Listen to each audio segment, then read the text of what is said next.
উপদেষ্টাদের কারো বিরুদ্ধে দুর্নীতির অভিযোগ থাকলে কাউকে ছাড় দেয়া হবে না, দুদক চেয়ারম্যান। সাংবাদিক তুহিন হত্যায় অপপ্রচারের অভিযোগে সার্জিসের বিরুদ্ধে গাজীপুর বিএনপি নেতার মামলা। আগামী নির্বাচনকে বিতর্কিত করার চেষ্টা হচ্ছে রিজভী, নানা আয়োজনে পালিত হচ্ছে আরাফাত রহমান কোকোর জন্মদিন। এবং চট্টগ্রামে পুলিশ সদস্যকে কুপিয়ে আহতের ঘটনায় যুবলীগ ছাত্রলীগ নেতা সহ 18 জন আটক, দেশীয় অস্ত্র উদ্ধার।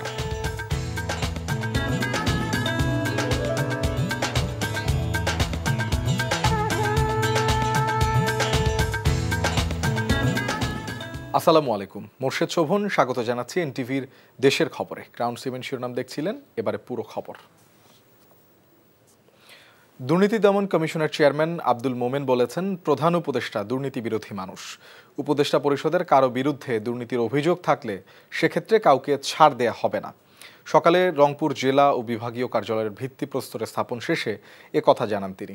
উপদেষ্টা ও ছাত্র সমন্বয়কদের বিরুদ্ধে সামাজিক যোগাযোগ মাধ্যমে ওঠা দুর্নীতির অভিযোগ প্রসঙ্গে দুদক চেয়ারম্যান বলেন, দুর্নীতির বিরুদ্ধে দুদক কঠোর অবস্থানে রয়েছে, কাউকে ছাড় দেওয়ার কোনো সুযোগ নেই।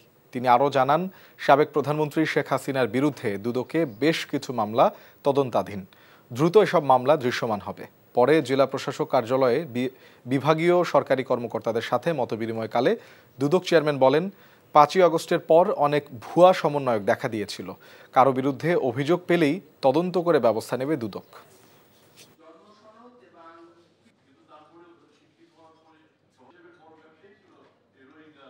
রাষ্ট্রকে মানে আমাদের সাবেক সরকারকে এরকম ফেসিস্ট পর্যায়ে আনতে কারা সাহায্য করেছে? আমরা একেবারে চোখ কান বন্ধ করে বলতে পারি we are responsible for it. তারা চেয়েছে, কিন্তু আমরা তো বাধা দিইনি। সাবেক প্রধানমন্ত্রী শেখ হাসিনার বিরুদ্ধে আমাদের এখানে কয়েকটা মামলা চলমান, আরও কয়েকটা বিষয় তদন্তাধীন। তদন্ত করে শেষ পর্যন্ত যদি প্রমাণিত হয় আমরা মামলা মোকদ্দমায় চলে যাব। এমনকি উপদেষ্টাদের বিরুদ্ধে যদি অভিযোগ থাকলে পরে সেটা যদি সুনির্দিষ্ট হয়, তাতেও এখানে ছাড় দেওয়ার কোনো সুযোগ নাই। সাংবাদিক তুহিন হত্যায় বিএনপিকে জড়িয়ে অপপ্রচার করার অভিযোগে এনসিপি নেতা সার্জিস আলমের বিরুদ্ধে গাজীপুর সিএমএম কোর্টে মামলা করা হয়েছে। সকালে গাজীপুর অতিরিক্ত চিফ মেট্রোপলিটন ম্যাজিস্ট্রেট কোর্টে এই মানহানির মামলা করেন বাসন থানা বিএনপির সভাপতি তানভীর সিরাজ। তিনি বলেন, অপরাধী চক্রের ভিডিও করায় সাংবাদিক তুহিনকে হত্যার ঘটনায় সার্জিস আলম না জেনেই বিএনপিকে জড়িয়ে অপপ্রচার চালিয়েছেন, যা দলের ভাবমূর্তি নষ্ট করেছে। পরে অতিরিক্ত চিফ মেট্রোপলিটন ম্যাজিস্ট্রেট আদালত 2-এর বিচারক আলমগীর আল মামুনের বেঞ্চে মামলাটির শুনানি হয়। শুনানি শেষে বিচারক মামলাটি আমলে নিয়ে সিআইডিকে তদন্তের নির্দেশ দেন।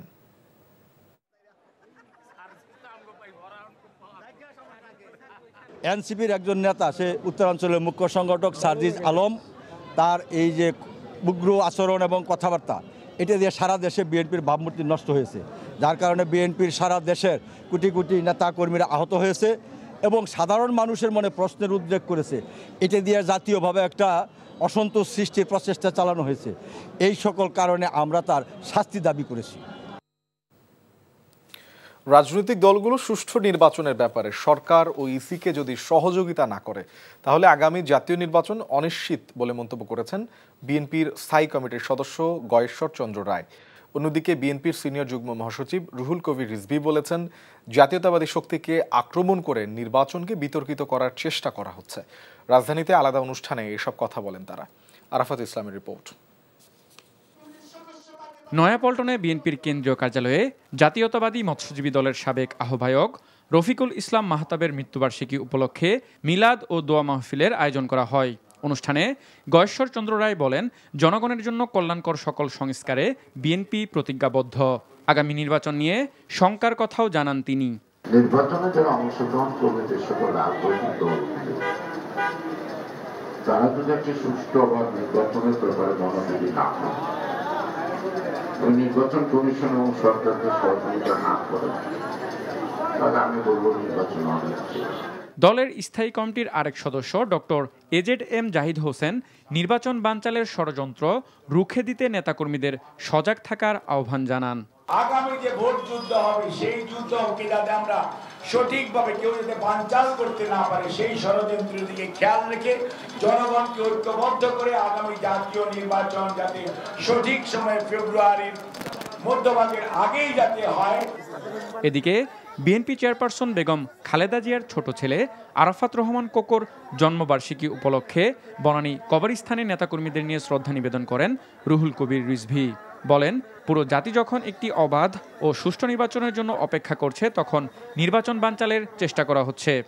আমরা 5ই আগস্টের পর নানা বক্তব্য বিবৃতিতে আমাদের মনে হয়েছে যে জাতীয়তাবাদী শক্তিকেই টার্গেট করছে আরেকটা গণতন্ত্র বিরোধী শক্তি।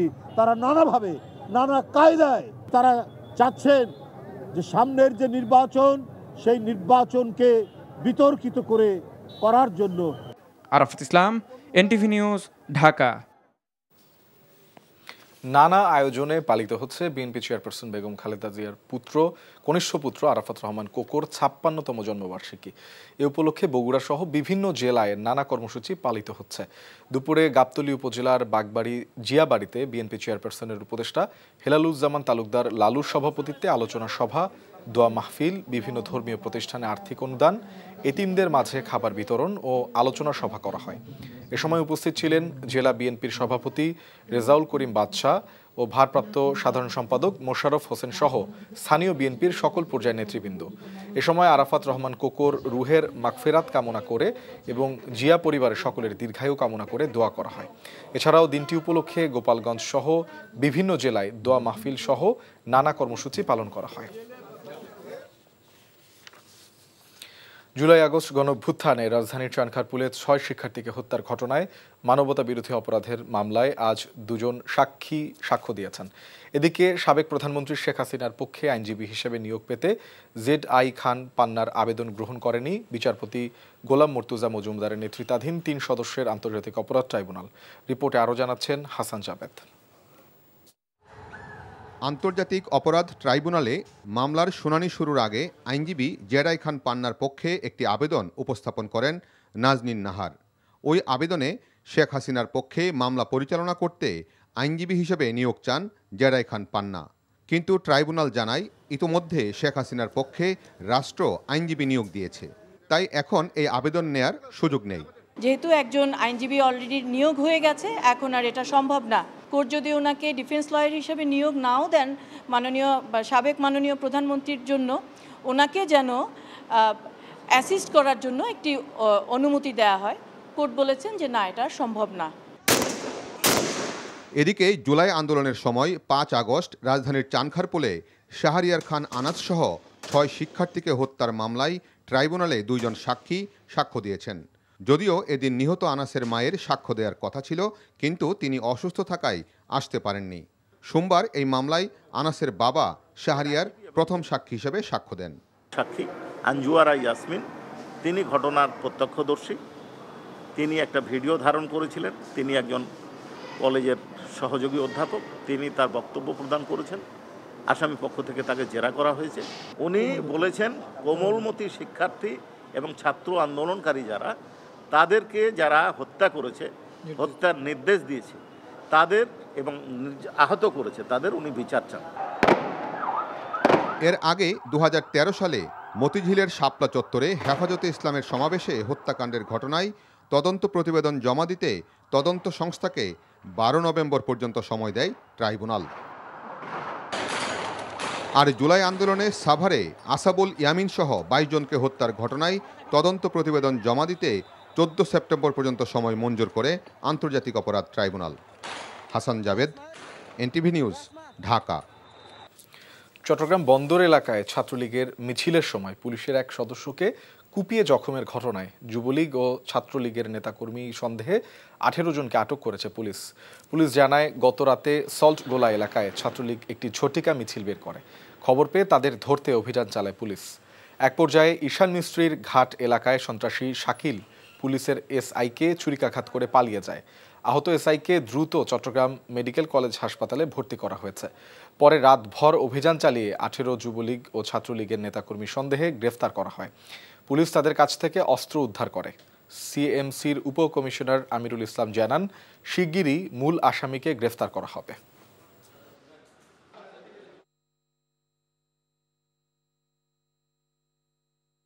শাকিল নাম বোধহয়, সে ওই ইয়ে করে তাকে নিজেকে রক্ষার জন্য সে মানে এলোপাতারি কয়েকটা এরকম কোপ দিয়ে আমাদের একজন সাব ইন্সপেক্টর, তার নাম হচ্ছে আবু সাইদ রানা, তাকে কোপ দিয়ে আহত করে সে দৌড় দিয়ে পালিয়ে গেছে আর কি।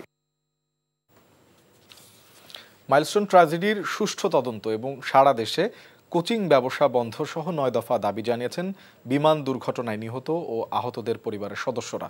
সকালে মাইলস্টোন স্কুল অ্যান্ড কলেজের প্রবেশদ্বারের সামনে মানববন্ধনে এসব দাবি তুলে ধরেন তারা। সেখানে বিমান দুর্ঘটনায় প্রাণ হারানো পরিবারের সদস্যরা ক্ষতিপূরণের পাশাপাশি ঘটনার সুষ্ঠু তদন্তে কর্তৃপক্ষের উদাসীনতার অভিযোগ করেন। বিমানবন্দরের কাছাকাছি শিক্ষা প্রতিষ্ঠান থাকা মানে ভবিষ্যতে এমন দুর্ঘটনার ঝুঁকি টিকিয়ে রাখা, এমন যুক্তি তুলে ধরেন আহত নিহতদের পরিবারের সদস্যরা। শিক্ষা প্রতিষ্ঠানে কোচিং বাণিজ্য পরিচালনার বিরুদ্ধেও ক্ষোভ প্রকাশ করেন তারা। এ সময় সরকারের পক্ষ থেকে হতাহতদের পরিবারের সাথে যোগাযোগ করা হয়নি বলেও অভিযোগ করা হয়।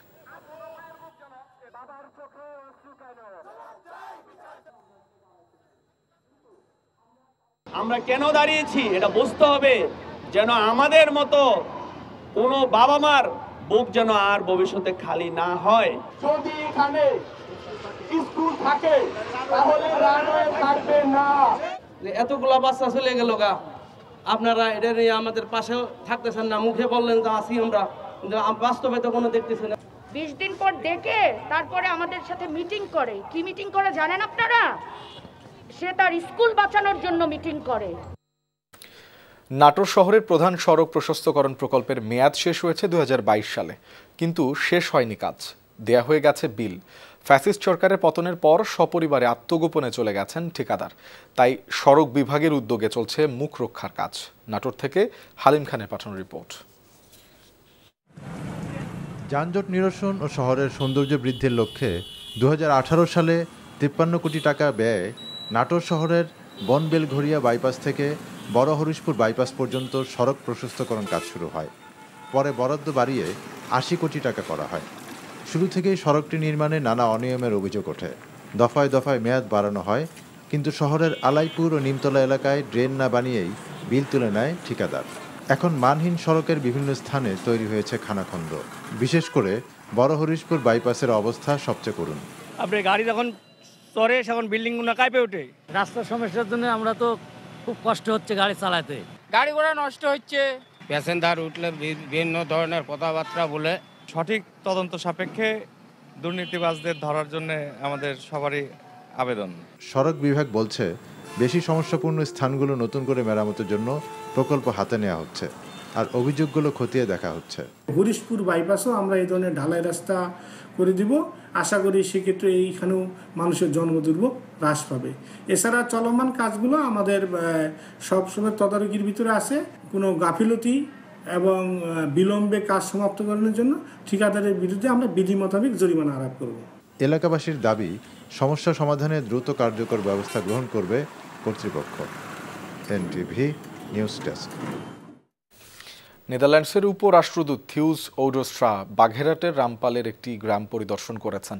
সকালে রামপাল উপজেলার গৌরম্ভা ইউনিয়নের সোনাকুর ডরের খাল এলাকায় নেদারল্যান্ডস সরকারের অর্থায়নে জলাবদ্ধতা নিরসনে 1.3 কিলোমিটার খননকৃত খাল, মৎস্য ঘের ও সবজির আবাদ পরিদর্শন করেন। এ সময় তিনি ওই এলাকার সুবিধাভোগী কৃষক ও এনজিও প্রতিনিধির সাথে মতবিনিময় করেন। রাষ্ট্রদূতের সাথে খুলনা সিএসএস আভা সেন্টারের কর্মকর্তারা উপস্থিত ছিলেন। রাজশাহী শহরে পদ্মা নদীর পানি বিপদসীমার কাছাকাছি দিয়ে প্রবাহিত হচ্ছে। বন্ধ করে দেওয়া হয়েছে টি গ্রোয়েন দিয়ে সাধারণ মানুষের চলাচল। দুপুরে পানির উচ্চতা ছিল 17.44 মিটার, পদ্মার বিপদসীমা 18.5 মিটার। সোমবার সন্ধ্যায় পানির উচ্চতা ছিল 17.39 মিটার। এই অবস্থায় শহরের টি গ্রোয়েনে সাধারণ মানুষের চলাচল বন্ধ করে দিয়েছে পানি উন্নয়ন বোর্ড। জারি করা হয়েছে সতর্কতা নোটিশ। এদিকে লালমনিরহাটে তিস্তা ব্যারেজে ডালিয়া পয়েন্টে দুপুর 12টায় পানি বিপদসীমার 1 সেন্টিমিটার উপর দিয়ে প্রবাহিত হলে ও বিকেল 3টায় সামান্য কমে বিপদসীমার 2 সেন্টিমিটার নিচ দিয়ে প্রবাহিত হচ্ছে। পানি প্রবাহ স্বাভাবিক রাখতে ব্যারেজের 44টি জলকপাট সবগুলো খুলে রাখা হয়েছে। এদিকে 7 দিন বন্ধ করে দেয়া হলো রাঙামাটির কাপ্তাই কর্ণফুলী পানি বিদ্যুৎ উৎপাদন কেন্দ্রের 16টি জলকপাট। আজ সকাল 8টায় বাঁধের সবকটি জলকপাট বন্ধ করে দেয়া হয়।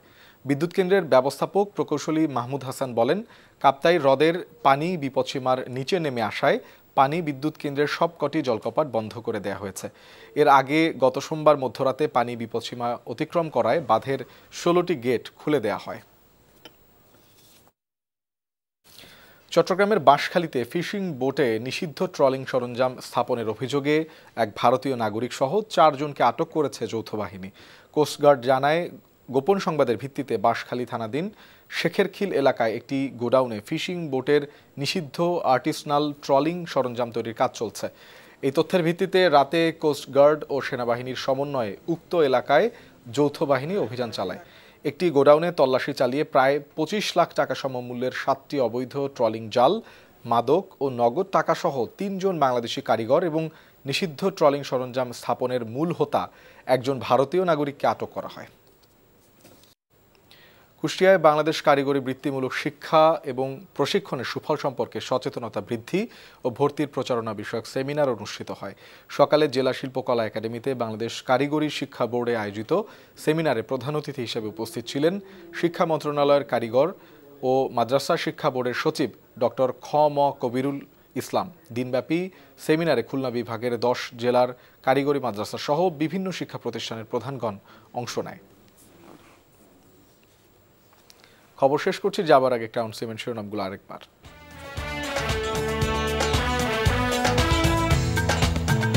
উপদেষ্টাদের কারো বিরুদ্ধে দুর্নীতির অভিযোগ থাকলে কাউকে ছাড় দেওয়া হবে না, দুদক চেয়ারম্যান।